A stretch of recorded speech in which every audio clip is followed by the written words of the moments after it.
And welcome to another episode of the Rams Review podcast. And today, as always, joined by Cory. Cory, hello. Jason, how you doing? Yeah, I'm good, thank you. And today we are joined by yet another American star, John Harkes. John, how are we? Welcome.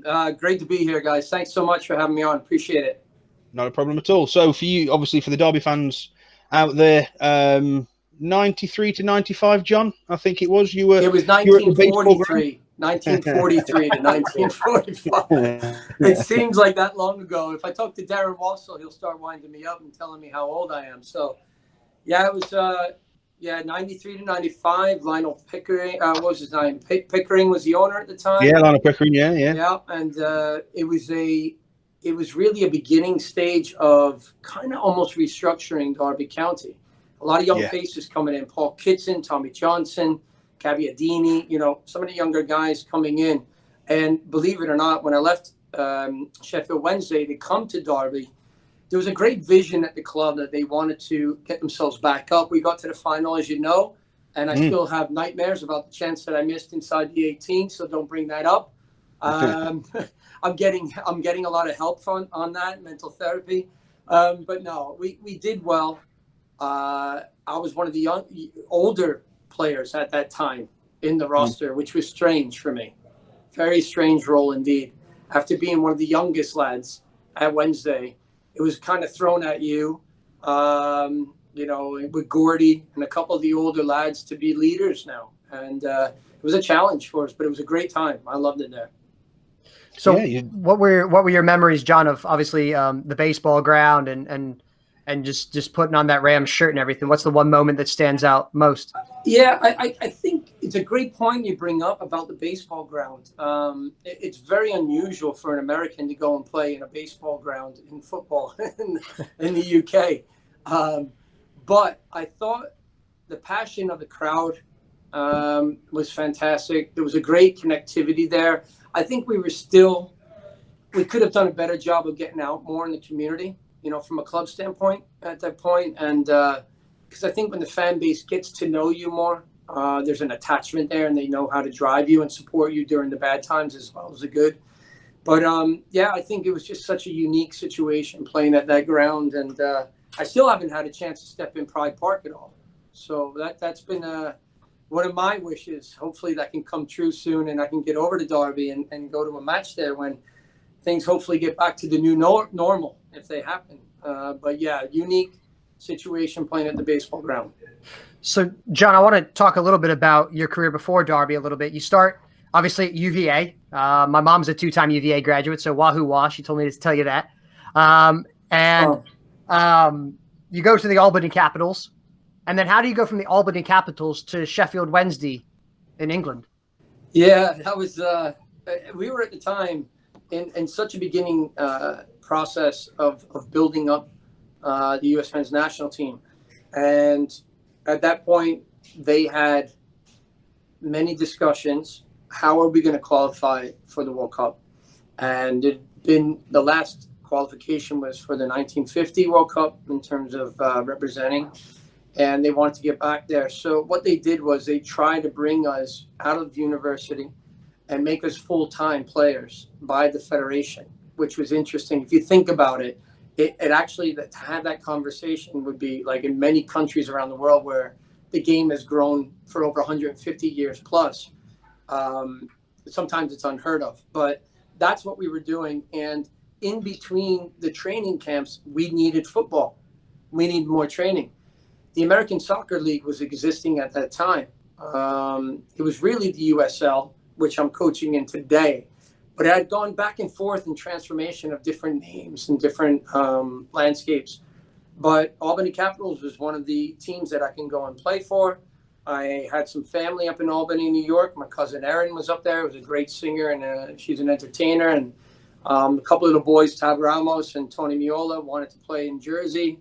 And I was looking for a new experience. So I joined them, played in a few games. I wanted to play more, but it was more about flying in, training a couple of days a week, and playing the game, which wasn't ideal for anybody. It wasn't ideal for the team.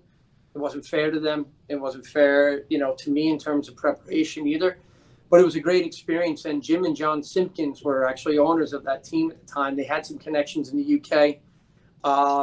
I was starting to really become a young, ambitious player that thought maybe there's a chance for me, have an opportunity to go over to the UK and play and compete and find out a little bit more about being challenged. And they made the phone call, and a couple of clubs were interested, and Sheffield Wednesday just happened to be one that I went to in January prior to the World Cup. We had qualified for the World Cup, so we had done that. We set the goal for that as a U.S. nation, and we got there for Italy in the summer. And I went over to compete and play with Tony Meola. And that was it. You know, I came back. I turned them down at the time because Ron Atkinson liked me and wanted me to stay through May. But I thought it was a unique situation for the national team at that point to stay together. And I would have missed the building and preparation work goes into your first World Cup in 40 years. So for me, it was a tough choice. It really was. I was, you know, in theory, I was shutting the door on myself. But I asked Ron Atkinson if he would consider me in the summer after the World Cup, and he said yes. And so, again, you're praying that you stay healthy and that you do well. He was commentating, you know, for a television network in the World Cup, saw me play, invited me back, and then, you know, it was a long story about making it. You know, I went around to a couple of clubs, Blackburn and Celtic, and then ended up back at Wednesday and signed there, and the rest was history. Glorious 3 years. Yeah, you had some success at Sheffield Wednesday, and a little success, is to put it mildly. I mean, I believe you're the second. There's only 3 Americans that have ever appeared in an FA Cup final, and you're the second of the 3. Pulisic obviously did it a couple weeks ago, but you know, John Harkes, FA Cup finalist. What's that like when that feather's in your cap? Yeah, it's an honor, really. When you think about so many great English players, you know, back in the day, it was hard to be a foreign player in the English league. And for us, you know, we were in the old Division 2 at that time. So I'd come to the club when they were relegated from Division 1. Ron Atkinson was in charge, and he wanted to get back up. But he had some lofty goals, and he set the ambition, you know, process in on the front foot. And we, you know, not only did we get promoted that first year, but we actually won the League Cup final against Manchester United. Playing in the FA Cup final against Arsenal in '93, and being in the League Cup final in the same year, playing in the semi-final at Wembley. I played 5 times at Wembley in '93. It's hard to imagine that as a player. You're very, very fortunate, and I was very humbled by it. You know, you're a small part of history in the game. There are so many great players that haven't had a chance to represent their club in an FA Cup final. And so, yeah, I wanted to make the most of that. You know, it was just unfortunate that we lost that. One of the, obviously, so you come over obviously with your 2 stints, and obviously the loan move to West Ham when things didn't quite go as you was expecting with the MLS start. So obviously over 150 appearances in and around England, a few goals to boot. I think you've got a record, haven't you, or you won a goal of the season or something like that? Yeah, something like that. Yeah. I've read a little bit about it, John. I think you've been a little bit coy with that one. I've heard it's an absolute. I've not seen it, but I've heard it was an absolute wonder goal. Yeah, it was a tap in from about 6 yards out. No, it was a great goal against Derby of all clubs, and it was a club that I would be playing for a couple of years later. It was only I think it was my 3rd game or 4th game at Wednesday, and you know, it was in a cup run. And, you know, it was a cold night. I had a short sleeve top on. The lads were warming up. Some of them had long sleeves, like John Sheridan. And I asked for a long sleeve, and I got so much stick from everybody in the dressing room. And they were telling me to toughen up. And, you know, that game was a match against a very historic club in Derby County. I had family there. My uncle William Burnside lived in Derby. My cousin Neil lived there. My cousin Diane was there. So I knew the history of the club and the good days back in the 70s and 80s. And, you know, playing there and playing against Shilton was a dream of mine. To score a goal like that against him it was incredible. It was incredible. I didn't believe it myself. But we got the 2-1 victory. I assisted Paul Williams on the near post for the game winner. And it was a great win for us. But, yeah, we had some good moments there with Sheffield, and then, you know, transitioned into Derby County. How did that move come about, John? Was there phone calls or anything like that? Because sometimes us fans, we don't necessarily understand how the moves get pieced together. How did that move come together for you? When I first went to England, I was connected to Ian St. John as an agent, and Sainty looked after me, did my deal. He and his son, Ian Jr., did my deal with Sheffield Wednesday. And as I was coming, I did a 3-year deal, very low money. And I just wanted to get my foot in the door. I didn't care about the salary at that point. But as it came to my end of my deal, the gaffer, Ron Atkinson, told me in the first year, if I played a certain amount of games and contributed well and did well, he was going to honor me with a brand new contract and raise my salary. Unfortunately, after the first year there in the summer, he went to Aston Villa. I was on the Jersey Shore when I found out. And I had about 10 days break, and I came back and saw some friends and family, went to the Jersey Shore and the beach. I was devastated that Ron was leaving. But Trevor Francis came in, and Trevor did not honor that renegotiation of my contract. He kept me on that for the next 2 years. And when it came to negotiation time in my third year, I played about 80% of the games as a starter. And I felt, and a lot of people felt, that he was, I lost you there. He felt, and a lot of people felt that it was more about, I've got to earn it. And I think when I tried to earn it and compete, he didn't want to give me the salary that I thought I would get. And so, oh, there you are, sorry. And so we were well below what he was, my agent was working with, and Derby County came in and offered me twice as much. So I'm not saying that I made the move from a financial point of view, but it certainly didn't hurt. But the club itself, in terms of the plans and what they were trying to do, Arthur Cox was the manager at the time. By the time I actually signed that deal and came in to play for Arthur Cox, he was ill, and he had stepped down as a manager. And so Roy McFarland took over. And so, for me, I was like looking forward to playing with Arthur, and I knew so much about his history and how he managed Gaza and, Chris Waddle and players from Newcastle and everything else, but not saying nothing about Roy. And Roy was a good manager, and it was just a whole new chapter for me in starting. But that's how it came about. It was like Everton came in and offered a deal for me as well. I just felt like Derby County was kind of interesting to go with a club that had a big vision of growing and building something. And kind of restructuring, and it was enticing for me. And to be fair, Johnny, a year after you left, they obviously achieved that. We're getting back into the Premier League with obviously some of your colleagues. I would have thought with Gabbiadini and the likes, being the forefront of that. Obviously, you leave Derby. The MLS 95 was due to start, and then obviously. Yeah, you hear that didn't quite happen. So obviously you come back over to England into West Ham, but then those early stages of the MLS, we had.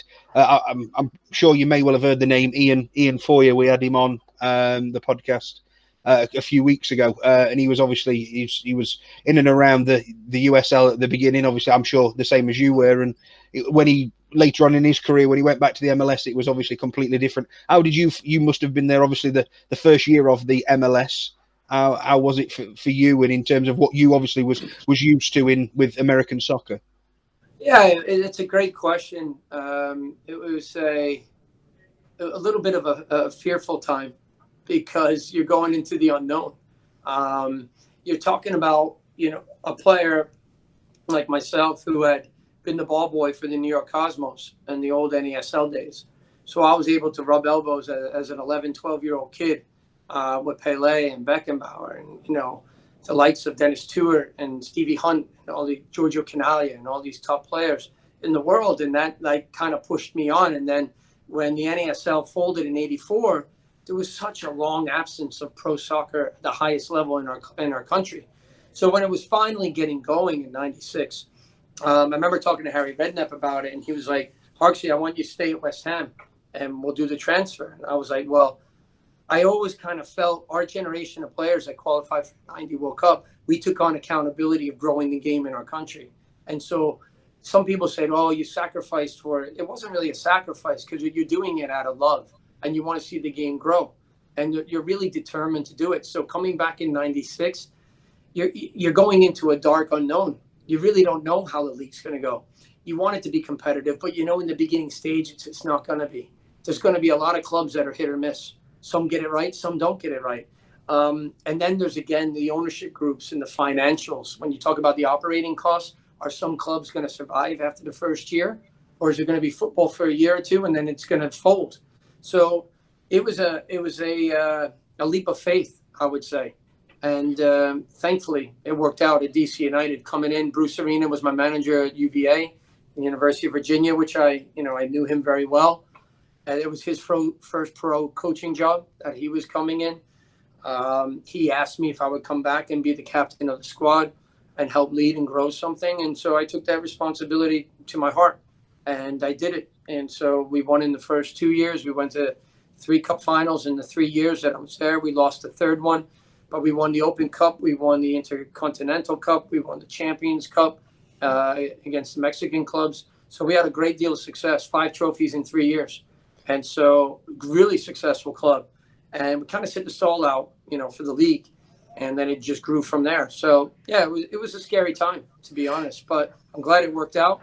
And a lot of players that came back from Europe at that time and, contributed to the growth and development of the league in our country.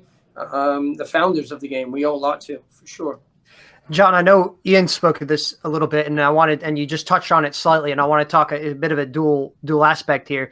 When you were in England, did you get people saying, "Why don't you go play baseball? Why are Americans here?" and that kind of thing? What was that experience like for you? Because you're obviously one of the first Americans to come and play in England, and then when you come home, you talk about being this ambassador for the growth of U.S. soccer. I mean, obviously you had to have took that to heart, but I mean, did you take that to heart? And then, obviously, are you proud of what you were able to accomplish during that as well?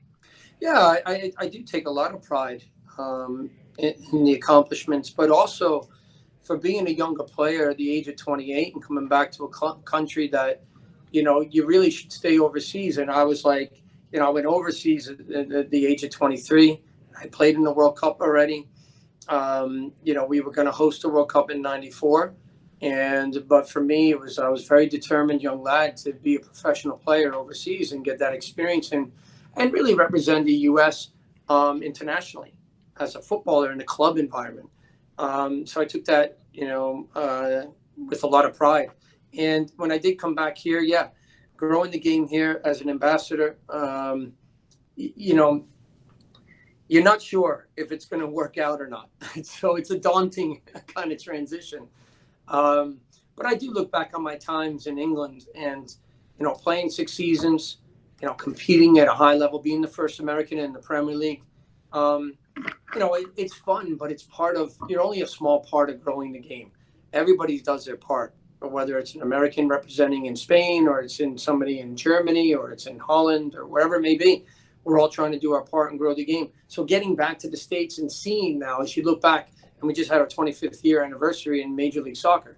You look at the growth of the league and you're thinking to yourself, there is some real strong foundations there from a financial prospect, from an ownership, perspective, and from a league, television rights, partnerships, everything. From a consumer, it's grown. So we take a lot of pride in what we were able to do and contribute back in the day. But it's only gotten so much better. There's so many quality players now playing in the league, and it's strong. And John, you're in a very fortunate position, obviously, because you come in and you're like one of the first players signed in MLS, right? So you're able to see that growth from the player side.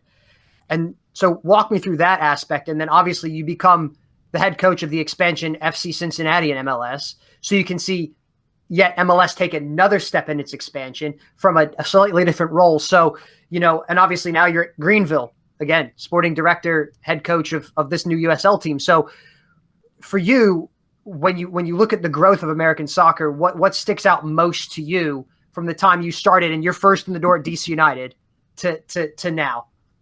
I would say just how many great opportunities there are.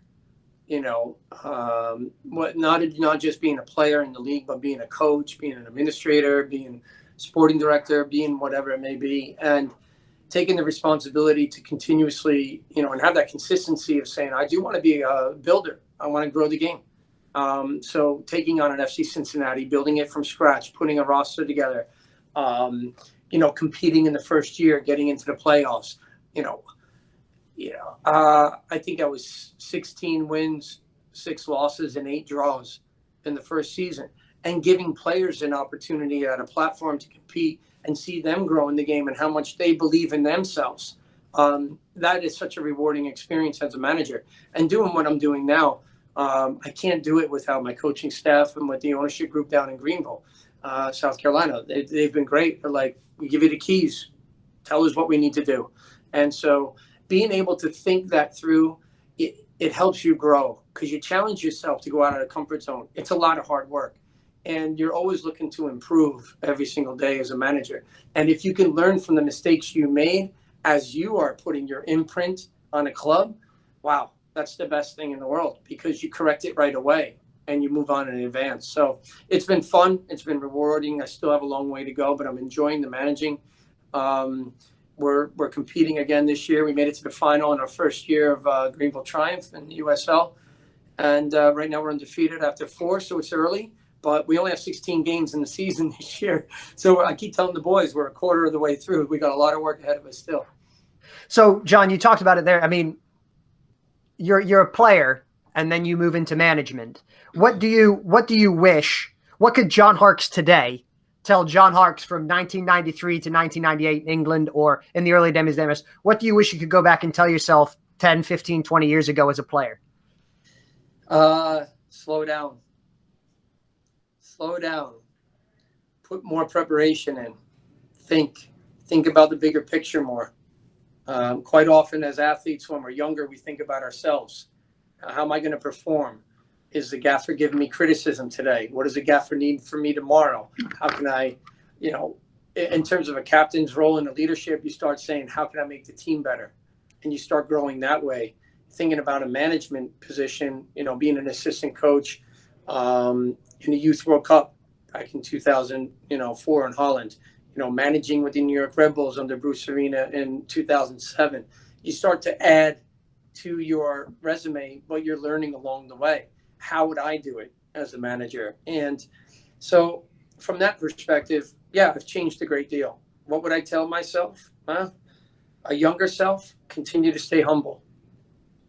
Continue to put the work in. Continue to be open to learning, have a growth mindset.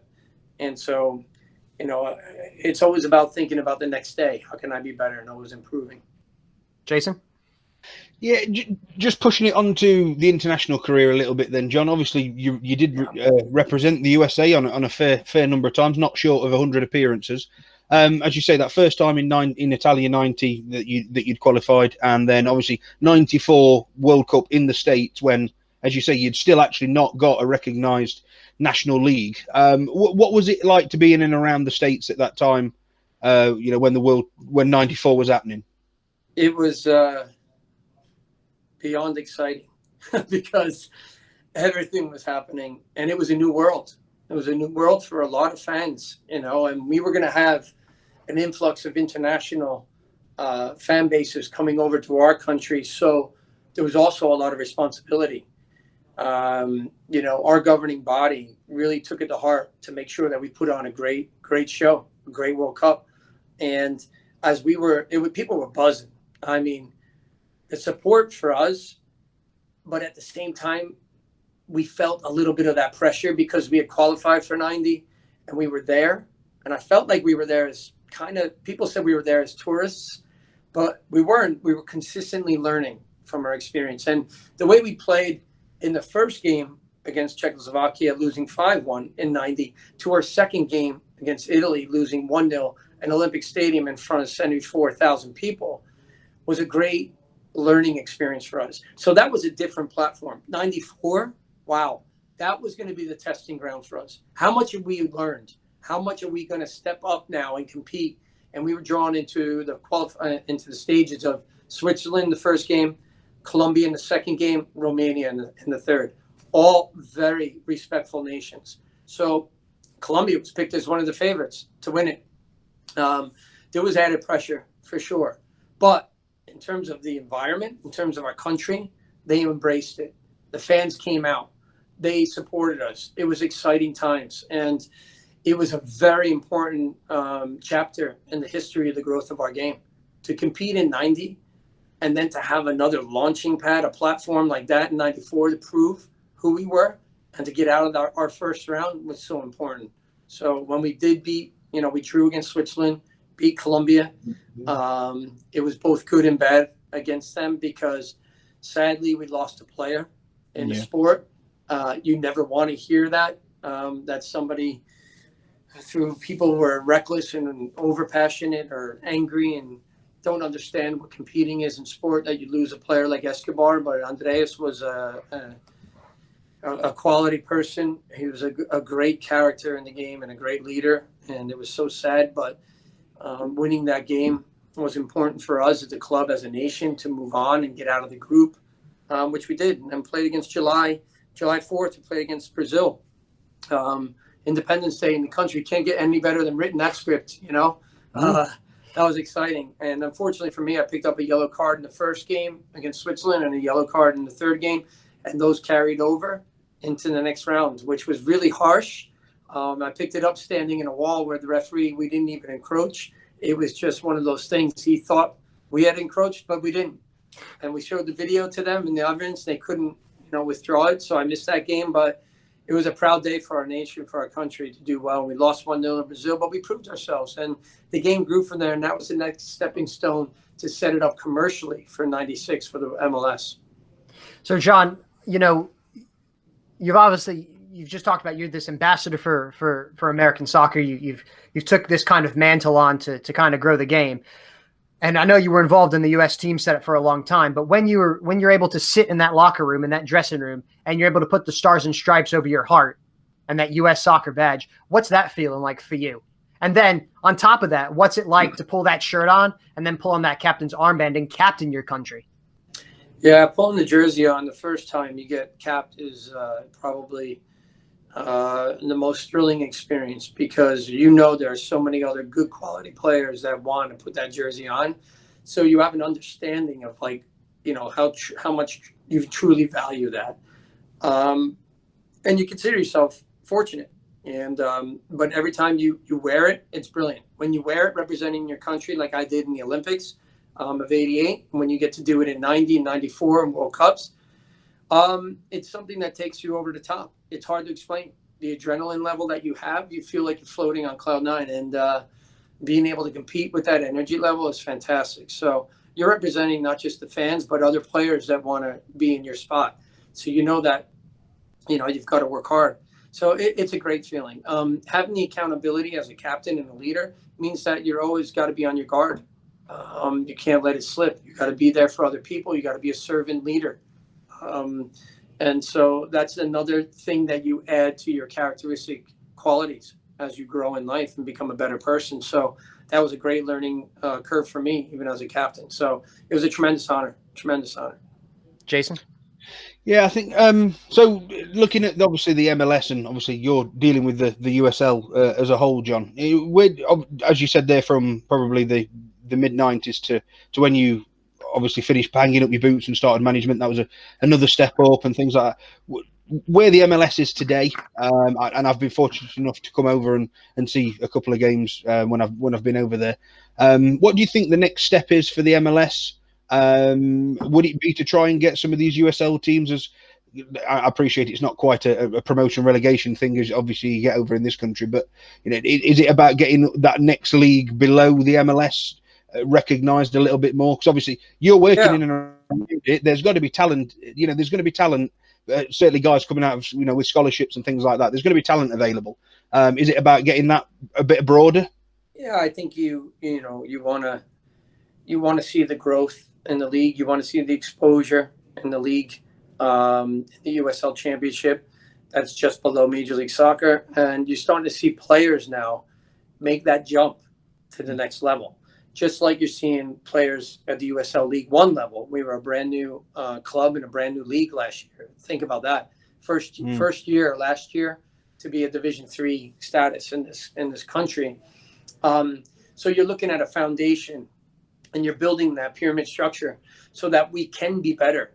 I sold 2 players from my club last year to the championship level. You want to make sure that every year you're advancing the game. That means that you're giving opportunities for players to step up. There's players from the championship level going to MLS now, and they're making a great living out of the game. I think you'll see, and I've had whisperings and I've talked to a lot of people at the USL level, that there's a great opportunity for USL League One and the championship to actually do promotion relegation within itself. We would have the eyes of the world on us. Think about it. It would be fantastic to experiment and to try to get it right. Now, you got to get it right from a commercial aspect, from a television, from a business structure, operating costs, with the ownership groups that maybe don't have the education and the history in the game itself. So that part of it too is getting that right. The players, yeah, we can enjoy it. You win your league, you pop up 2, 3, 4, and 5. Maybe they do a playoff like we do. Could be very exciting because every game counts, and then you see the level starts to go up every single game. So is it something that we can maybe do internally first in the USL? I think so. Is it possible 4 or 5 years down the road in Major League Soccer? I think that's possible as well.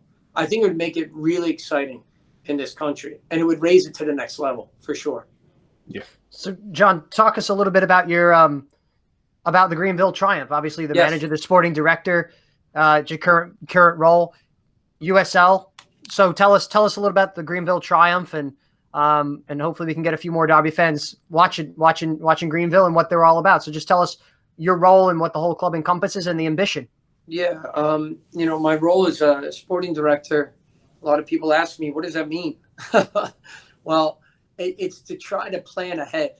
It's trying to plan the future 2-3 years from now for Greenville Triumph. So we want to make sure we're doing all the right things, paying attention to the small details and the building blocks of what does our club stand for. So that's establishing the culture first. Being a manager here, yeah, it's about wins and losses, but it is about making sure when you walk through that door that as a player and as a staff member and as an ownership group, anybody in the front office, that we're one family, that this is a very trusting environment, that you come here and you want to be vulnerable. You can fight and compete every single day because you got honest people here that want to make you better. And that's what we're doing. We're creating a trusting culture, a culture that players are able to compete and push each other, but at the same time respect each other.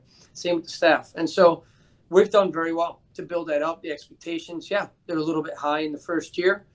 You've got to have a balance in terms of your growth. There's going to be wins and losses, and you've got to deal with the highs and lows of the game.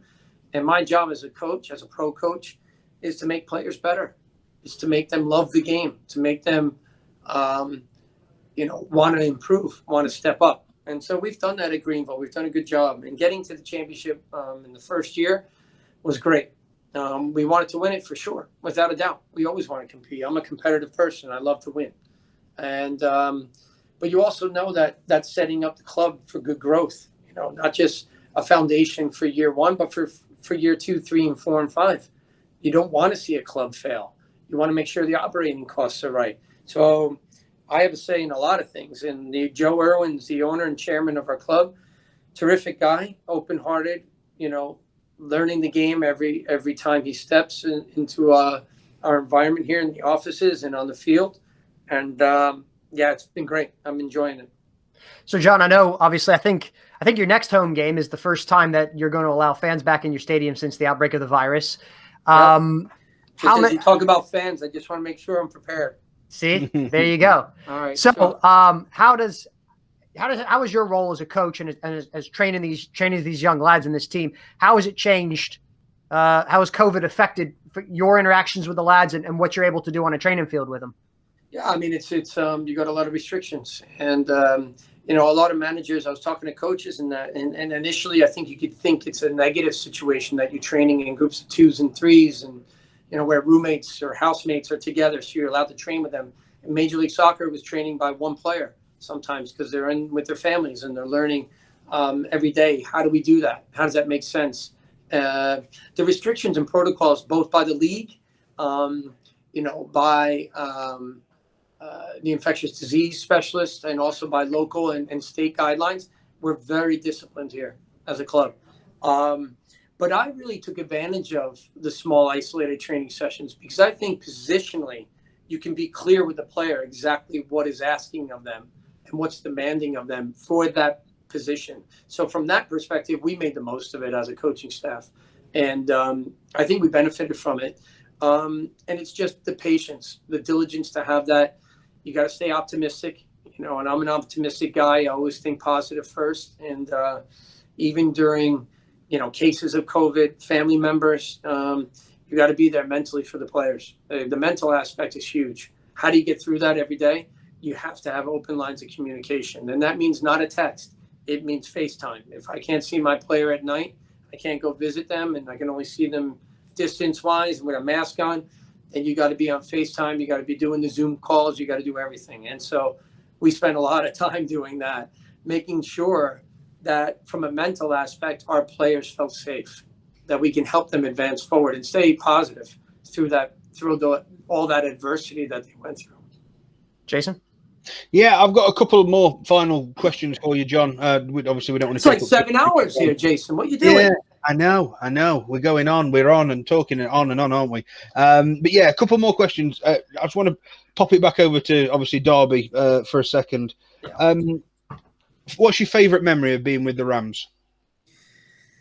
I think my favorite memory is just being with the group that we had. I think the players, it was an interesting time, as I said. It was almost like a restructuring kind of ideas that Pickering had, want to spend money on younger players coming in, enthusiastic. Like I said, the players before, the Paul Simpsons and Tommy Johnsons, the Kitsons, the Gabbiadinis, all these players, quality lads. And, Mark Tyler, all these guys. It was such a good group, and we were a tight group, and we were getting there. And that first year, we got to the final, and we didn't make it. We dominated that game. If you go back and watch that game, the final, we had many opportunities to finish them off, and we didn't. But we always knew, and I loved the club, and I wanted to stay there at the club, and I had family there, as I said. But other opportunities were pulling me away, and I was starting to think about a family as well. And my son was born in Derby. Ian plays for Dundee United now in the Scottish Premiership. They're kicking off right now against Hibs, so you're not going to hold me too long.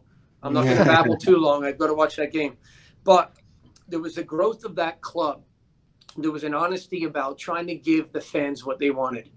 And at that time, it was, can we build with young so that we can sustain that for the futures to make us better to get there? In year one, we didn't make it, but I knew in year two we would make it. I wasn't part of that, but we were initially part of that phase of growing the club. To me, I take a lot of joy in that, setting that up, Paul Williams, all the players that were there that came in and came out, Martin Cole, all these guys were part of it in the growth of the club. And they could take pride in that, whether they were there for a year, 2 years, 3 years, or 5. And that growth for Derby County was fantastic, which led them now to have Pride Park, to have a bigger stadium, to have a better training ground, to have a better academy. Darren Walsall, Craig Short, all these boys I talk to all the time. I visited there. My son played a day when he was younger there overseas, with the academy and stuff. It's fantastic. So to see that growth, to know that I was part of that growth of the club is a big plus for me. And that was going to be my final question. Obviously, anybody who's watching the video of this can see the Dundee United scarf in the background. Oh, yeah. It is there. It is. You have to check then, didn't you? It is there. Obviously, you say your son plays there. How much would you like to see him take that step and maybe play at the highest level in English football one day? Yeah, I think we all wish the best for our kids. My 2 girls play as well. My wife played. We grew up as a football family, and it wasn't like we pushed them every single day. Said you got to be a footballer. We just said whatever you're going to do in life, whether you're a fireman, mailman, it doesn't matter. Whatever you want to do, if you're going to be a doctor, a nurse, or a teacher, or be the best you can be. So we pushed them on. And they all gravitated to football. To see my son making a living after playing at the club in DC United that I played for 2 years, and then going over, and he's growing the game as well because he's with Dundee United in the championship level, and they win the league and they get promoted. Now he's in the Premiership and he's competing at a new level. He's learning more about himself. I think it's fantastic. He gets challenged. You always got to challenge yourself, in this game, and he's loving it. And that's my dad's childhood club. My dad grew up 2 blocks away from both stadiums. They're almost touching. They're so close with Dundee and Dundee United. To have my son go and play at my dad's club is phenomenal. It's something you can't fathom. And so he's loving it. He's enjoying it. And, I'm very proud of him. And Derby tend to like signing players from Scotland, Cory. So you never know. We can see him in a Derby shirt then. we might see him. Hey, we might see Harkes Jr. You said it, not me. John, I've got 2 questions before I think we can let you go, right, Jason? Yeah, I got 2 questions for you, John. Regarding your son and you and your relationship, is it difficult for you as former pro, current pro coach, and dad? How do you weigh those roles when you're looking at your son's game, so that you can allow him the opportunity to be his own person and to be his own player, but also try to help him along the way? Is it a fine line to balance sometimes? Yeah, I think you're always checking yourself with that balance, Cory. And you always know that you put yourself and your ego in check, and that it's his vision, his dream. What does he want? What you can do is you can assist them and guide them along the way, but they're the ones making the decisions. And when it comes down to their desires and what pushes them, that's when you start to say, wow, here we go. He's ready, or my daughters are ready. And so we're just there as parents. We're lucky enough that they're healthy. We're fortunate and humble enough that they're good kids. They work hard. They do well in their academics in school. They know what the difference between right and wrong are. That's what your job is as a parent. My life doesn't mean it has to be my son's life or my daughter's life. It just means if they want it to be, I'm going to help them. If they ask for it, I'm going to give them advice. But it's always a fine balance of not stepping in and telling them what to do. It's a guided discovery in terms of their learning curve. And if you can continue to do that, even though I'm a manager, you see things that they've got to learn in their time. It's not your time. You can't tell them when to learn these things. You got to sit back and be patient and let that growth happen. So it's been good. I'm enjoying it. I'm a very lucky man. My last question for you, John, before I think we can let you go. Me and Jason, let's just say we show up tomorrow for your training. Not tomorrow because you're off tomorrow, but your next training session, we show up. We put on the Greenville Triumph kit. What's working for Coach Harkes like? What's working? Well, you always know that there's going to be a purpose to my work. There's a plan, a very prepared plan, whether it be, we're working on combinations in the final third, 3v2s, a numbers game, and growing that and developing that into the second stage of a 6v4, where it's a little bit bigger now. We're talking about the transition defending as well and how we grow as that 4, whether in the 3 block with the 1 sitting in front and holding 6 or just a flat 4. So there's different tactical adaptations that you're going to see in the game, but I'm going to have a smile on my face because I love the game and I love teaching the game to players. And so I'm a coach who coaches through encouragement first. I'll point out the things that need to improve in players' games, but I'm better off pulling them aside and having the conversation so they take it in mentally. It doesn't help to yell at them 60 yards away and to make your case or to make an example out of them. That doesn't help because their confidence levels go down. So for me, it's about, pushing them forward, demanding more of them and putting them out of their comfort zones, but at the same time, supporting them and being a great leader for them on and off the field. Well, John, it's been an absolutely fantastic interview. Thank you very much. It was great to watch you in the 90s in a Rams shirt. It's been just as good speaking to you today. Thank you very much for your time and good luck with everything that you're doing down at Greenville. Thank you so much, guys. I appreciate it, Jason and Cory. And, I great memories of being with Derby, with the Rams, and I support them today as well. I still watch the games, and I'd love to get back there and mix in with some fans and be with the club and see a game as well in Pride Park. Hopefully, if you do get over, we'll try and get together. Cheers, John. Thank you very much. Thanks, right, John. Guys, thanks so much. Thanks. Bye. All right. Ta-da.